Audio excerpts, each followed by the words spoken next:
let's start with the roster moves that you made, because it raised a lot of eyebrows. It made fans very excited, especially on the offensive line.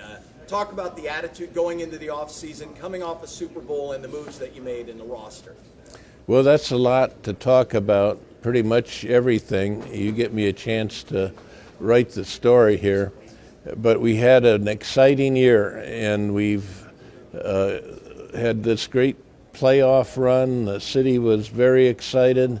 We won the AFC Championship, and we got to the Super Bowl. It's hard to get to the Super Bowl, probably harder to get there than it is to win. But when you don't win, you feel it to your core, and you carry it around in you. You regret a lot of what happened to cause you not to win. So you set about, as we have, trying to see if we can't make the team just a little better. And we've added some veteran offensive linemen, Karras at center, Kappa at right guard, Collins at right tackle. We think some of the guys we have are going to play a little better. They're on the uptick, if you will. We think the offensive line should not be our Achilles heel. It should be something that helps Joe do even better.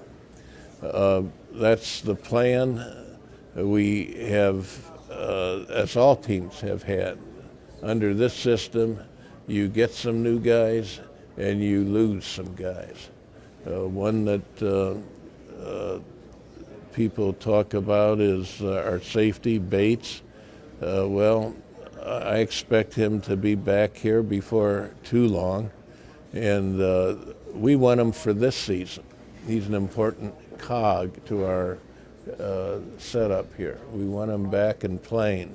We'll see. Maybe after this season we can't keep him here. We'd like to keep him here.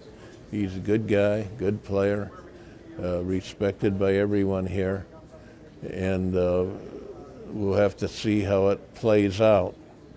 But that takes us to this point, and now we're about to start.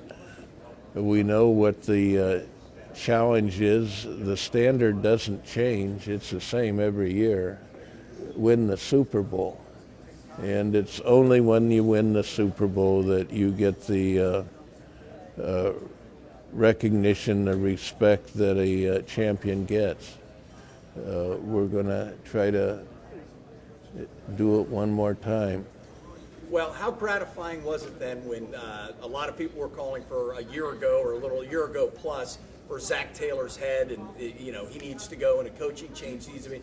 You showed your loyalty and it paid off big time. How gratifying was that to see what Zach has been able to do in his third year? I remember Bill Walsh when he started out. I don't think he won as many games as Zach won. It isn't an easy transition normally. There are the cases where someone comes in and boom, it just takes off immediately. But there are also some cases where it takes a while to build and then it gets going. Zach is a wonderful person. He's a good coach. He thinks as a former quarterback would think. And he fits with Joe. They are on the same wire, if you will. They fit well.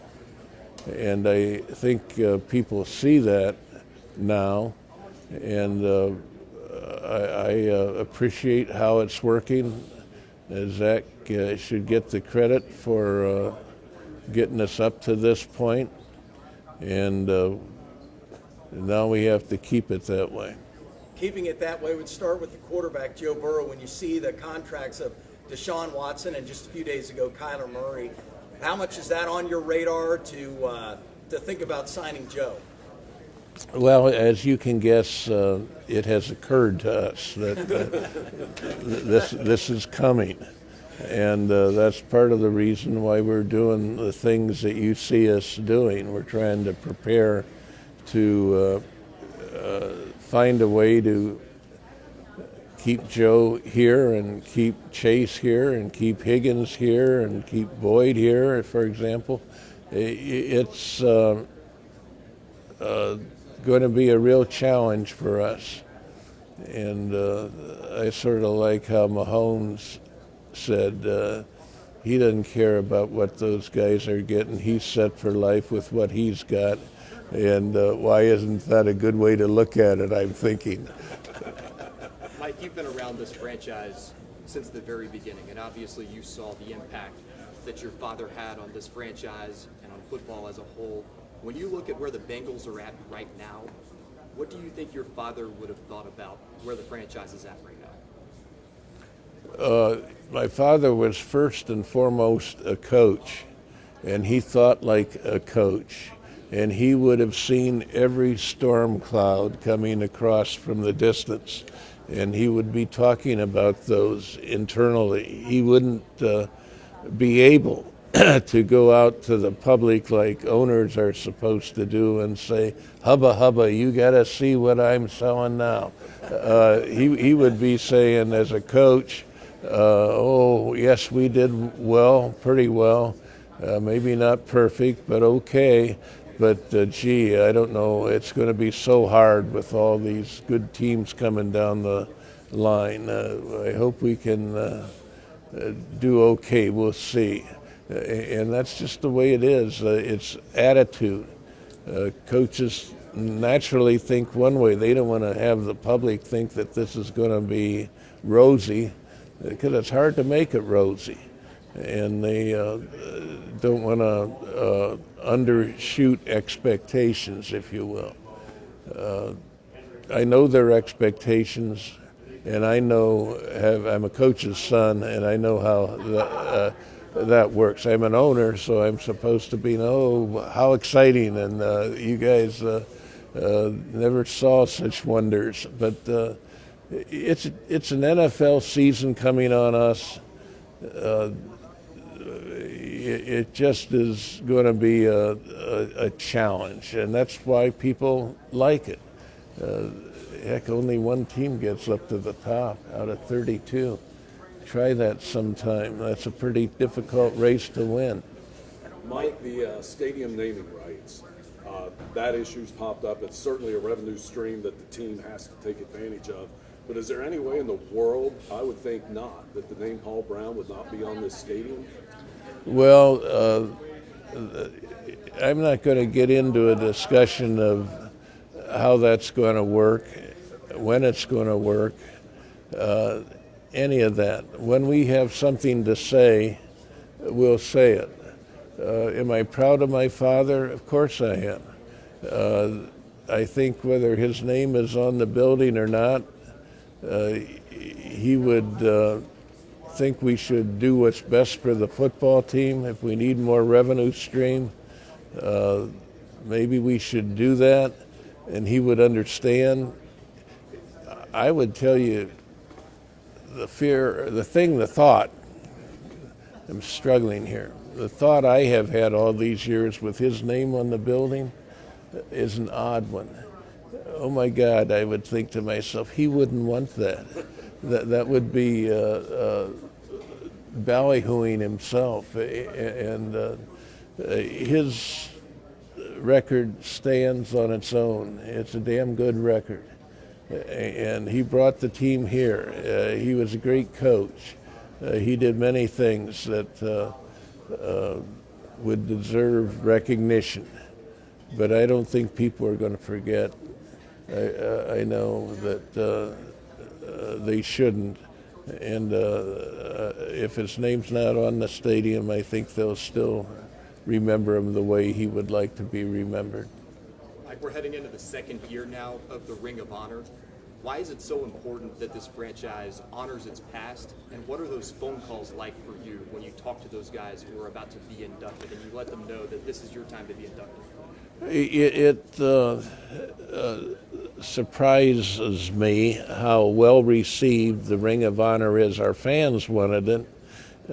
Being the curmudgeon I am, I was saying, my God, you have to have someone tell you about these guys. You should know, don't you? And anyway, my granddaughters pushed this, and so I said, okay, as a grandfather ought to. So we have a Ring of Honor, and it's really a wonderful experience.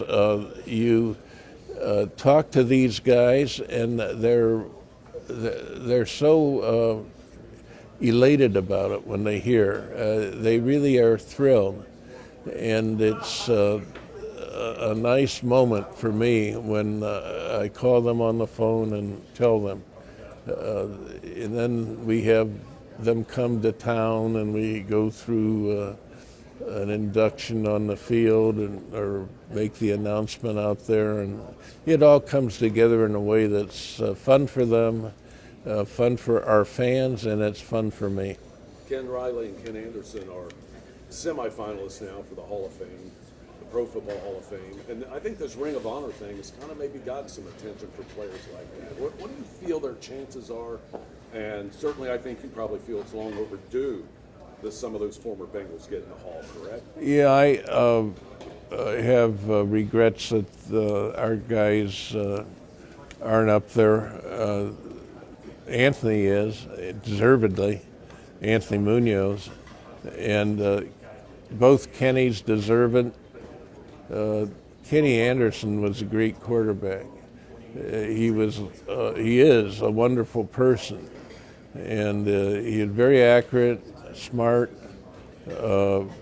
mobile. He was MVP of the league the year he took us to the Super Bowl. I think the fact that we didn't win that game is why he isn't in the Hall of Fame. And it's an injustice that he isn't in the Hall of Fame. And look at his statistics sometime. They compare with those guys. And he just should be up there. Kenny Riley has our career interception record, 65. He may be the next guy. I think it is in interceptions. The others are in the Hall of Fame that have more, and he would be the natural one to pick. He was a wonderful player, and these guys were good guys. They really were. Kenny, of course, still is, but Kenny Anderson, Kenny Riley, we lost a year ago, and I would be very happy if they get selected. They deserve it.